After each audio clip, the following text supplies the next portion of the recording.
Իսկ բայց պարոն Կարապետյան, հետևում եք սահմանադրական դատարանի նիստերին 5 օր է արդեն ընթանում է։ Կգա, մարդիկ կիմանան,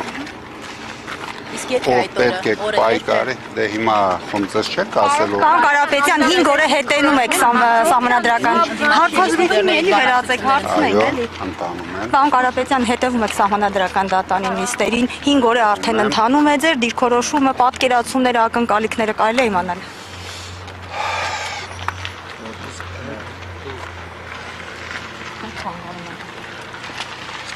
Դա պրոցես է, որ մենք պարտավոր ենք անցնենք։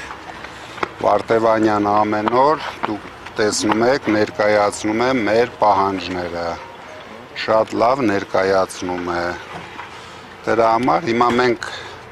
բոլորս միասին տեսնենք սահմանադրական դատարանի կախվածության աշճանը այս իշխանությունների։ Պարոն Կարապետյան, ձեր դիրքորոշումը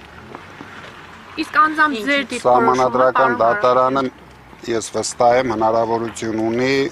երկրորդ փուլ նշանակի, դրա համար մենք